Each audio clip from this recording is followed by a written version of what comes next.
Hi guys, welcome back. Happy New Year. It is the 2nd of January today and I've just come out for a dog walk. I am going to try, one of my New Year's resolutions or goals is that because I've got quite a few dogs now, I feel like, especially this year, I've gained 4 puppies, so I've got 4 youngsters in the team. I feel like little things like heel work and instant reaction to sit, things like that, when they're in a team, needs tidying up. So what I'm aiming to do every day, it's one of the guys that we let come on to train rabbits shooting, but I'm just not actually 100% sure where they are, and that's definitely going to hype the dogs up a little bit, but hey ho. So I want a goal of coming out every day or every other day, or as much as I possibly can. Basically, I'm not going to put too much pressure on it, but I've only brought 5 dogs, as you could see. I've got Ragnar, I've got Ada, I've got Oak, I've got Jake, and I've got Aiden. A nice mix, 1 youngster, 1 spaniel, because apparently my spaniels just don't know how to walk to heel at all.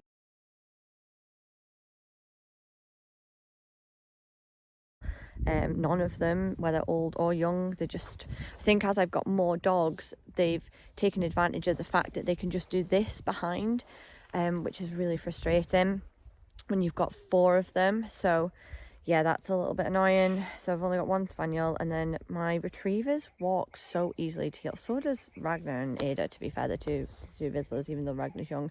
They walk very naturally, easily to heel, but a lot of them, some of them are worse than others. Reaction times when I say sit is don't eat rabbit poo.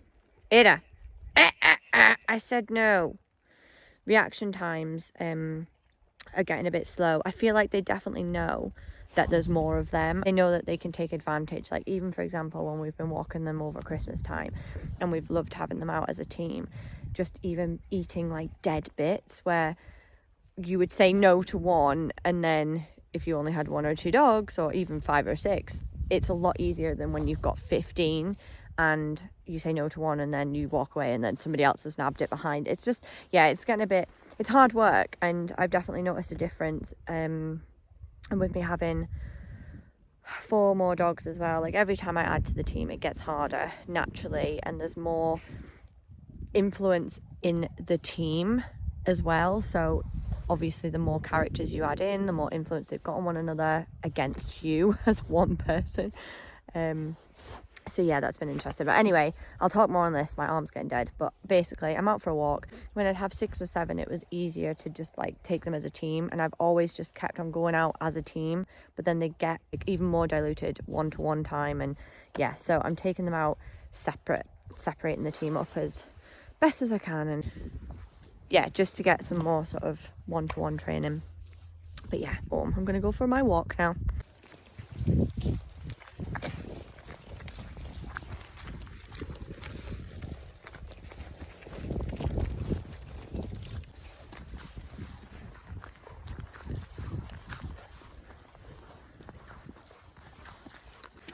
As well, obviously, we're coming to the end of the shooting season. We've got a month left, and that doesn't help. One of a fellow I've picked up with for a few years, he always says if you spend 6 months of the year training them and then 6 months of the year untraining them in the shooting season, because they just go feral and they win themselves so much. Like, obviously we just want them to get on and hunt and find without us. Mostly 99% of the time it's without us. And they get fitter, they get faster, they get keener. But yeah, so just going to start that tidying up process and just tweaking things a little bit.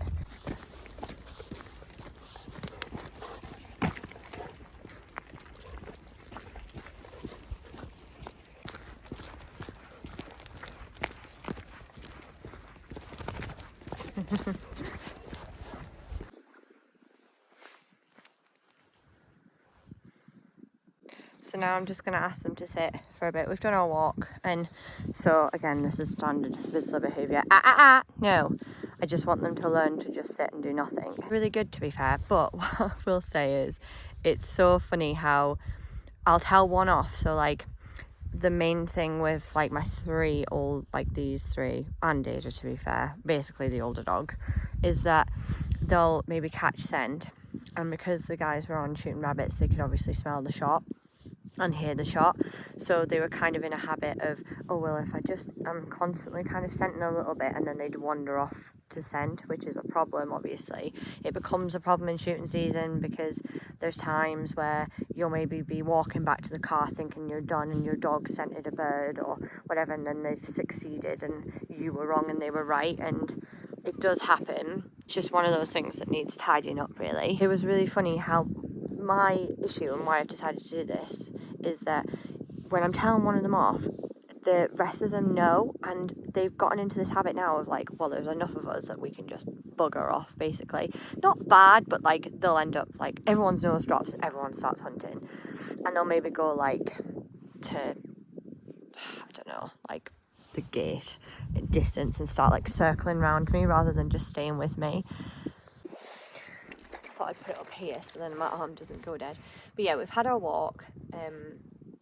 I think because I've had, over the last 5 or 6 years, I've gone from having 2 dogs to then 4 dogs to then 5 dogs to then 7 dogs. Like, it's naturally grown over the years. It's not been something that's just, good boy, Rag, don't start eating poo though, good boy.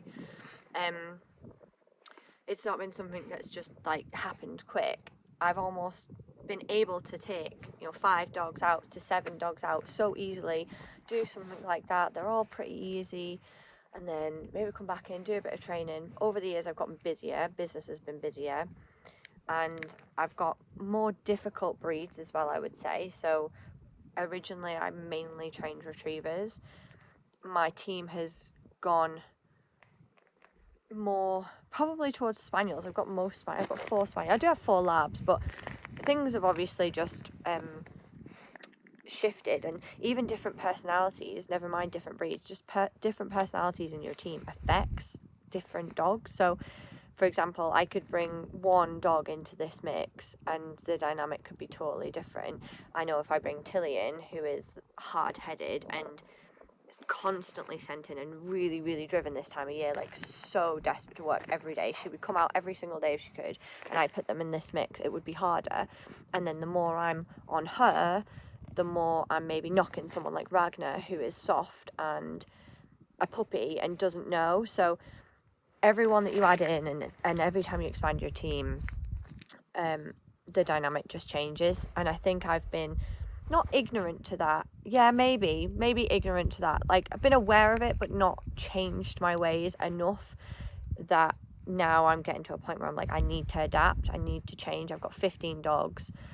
Not obviously, Terrier and Lurcher are very different, but I've got 13 gun dogs, and my way of training them just needs to change. I've had 4 young dogs this year. That's the most I've ever had. And we've changed, we've moved, my business has changed slightly, and I've just maybe not trained the way that I need to. So I just need to adapt, basically, is what I'm trying to say. So this is what this is. I'm starting the year with an adaptation of my training. And I've just actually thought while I was walking in that I would do this because this is super helpful. I do a lot of this. But again, you ask 5 dogs to do this. It's so much easier than asking 15 dogs to do this. Or I say 15 because I've got 15. I don't really train Terrier and Lurcher the same. But 13 gun dogs, let's say. It's totally different. So I think just breaking the team up and doing it as well. I don't want to put the pressure on myself. So about 2 years ago, I used to be in the habit of training every dog every day, every single day. And all right, I maybe had like, I think I would have had 9 then, because I had a year where I didn't bring anybody in. So yeah, about 2 years ago, I would have had 9 gun dogs, and then I brought 4 in this year. Yeah, that's right. So, and I used to train every single dog every day, like, and the year before that I do it, and the year before that, and every dog you add, the harder that becomes, and then the more my business has grown, it's just so much pressure. So this year I really want to take the pressure off, do it in an enjoyable way. This way I'm like, I go for a walk with 5 dogs, and then I'll maybe come in. We're in our field now, so we're literally just at the front of our house, and while I'm doing this, it's great because I'm talking, so they can hear me talking, because that's another thing. You asking them to sit and do nothing while you're standing doing nothing is easy.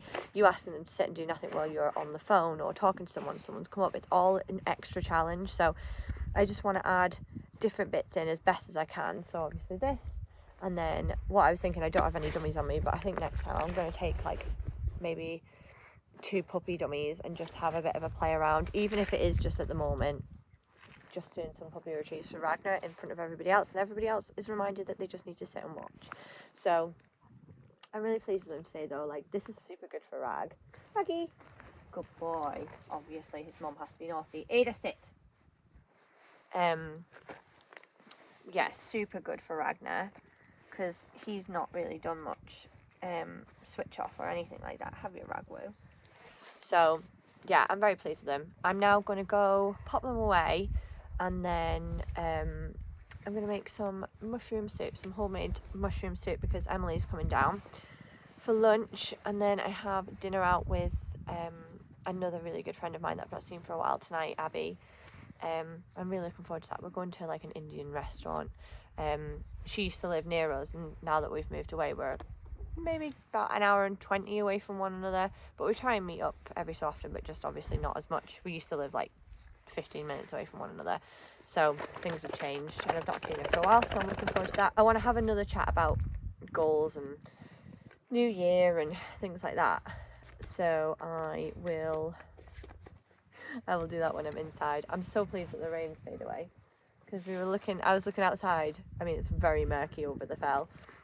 I was looking outside thinking, oh God, this isn't going to be fun. We're all going to be soaking, and Vizslas don't like to be soaking. No, right. So just quickly, I'm just going to show you another exercise that I'm going to do. Again, anyone who's followed me on Instagram will have seen this a million times over. But I've just got them sat in a line. Ragnar, sit. Ragnar, sit. Good boy. I'm going to call Rag first. And then I'll probably call him more often, but I'll just sort of demonstrate. So Ragnar. So I'll call him, so he has to focus on his name. Sit. Good boy. Then he has to sit. Then you can mix it up. I'm going to try it a little bit harder for him. So obviously right now he's got to sit. Then I'm going to call someone behind. So he has to sit and watch somebody from behind run past him and come to me. So that's obviously challenging in quite a few different areas. 1, someone's running past him. 2, he's got to sit. 3, he's got to ignore someone else's name. Then he's got to ignore someone coming to me, getting attention, being told they're good, and then somebody else. So this is the first time he's done this. So I'm going to go, Oak, Oak. Good girl. Sit. Good girl. Skulky. Sit. I'm going to leave him. So again, I'm getting further away now. Aiden. Sit. Good boy, Aiden. Now, I'm just going to quickly talk through this. This isn't a channel for training, but I thought maybe people would be interested. So obviously he moved there. Now, had she been a young dog, I would have had to have ignored him and been like, oh, I can't correct him while she's coming towards me. If she's young, inexperienced, maybe soft, maybe sensitive. Norse is howling because he can hear us. But because she's not, obviously everybody here has done this before. They know what to do. So I'm going to throw him into it. If I do this with 2 inexperienced dogs, it gets hard because you can't, again, focus on 2 dogs at once. But I know I can divert from her, give him the correction he needs to put him right, and then come back to her, and she won't take it personally because she knows what she's doing and she's done this before. So just different things like that. But I'm going to do this sort of down the road a bit and then put them away. But it's just another good exercise, and it teaches them quite a few different things. It's harder than what people think. I get a lot of people try this on Instagram, and it is harder than what people think. And the reason I don't just call them to me and then run around my feet or ask them to sit again is just separating them out like a line. Again, just adds more challenge, like a more challenge of the sit, somebody running past them, then they have to sit. All of a sudden they've gone from me focusing one-to-one on them to me now focusing one-to-one on somebody else. And yeah, I could do this with all of them. I used to do this a lot when I was in the old house and I was poo picking. I would move around the fields and move the dogs as I went, and it is really good. It's great for their switch off. It's great for them sitting individually and switching off, because again, it's different dynamics when you put them in a group and ask them to switch off to when you ask them to sit individually. Aiden used to be really bad for not being able to sit by herself, and she would like crawl up to someone else and have to sit with them. But yeah.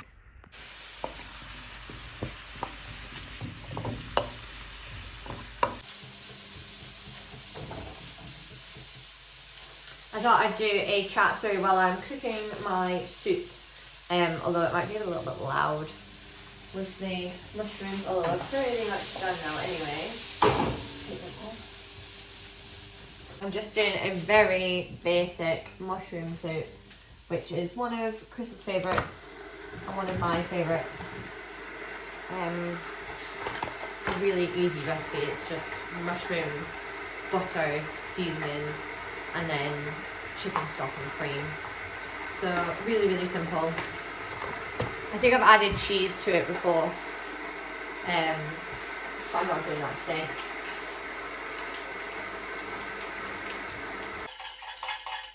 So I've made my soup. I've had Emily round for dinner, and Emily's left now, and I brought Ragnar in because it is his birthday today.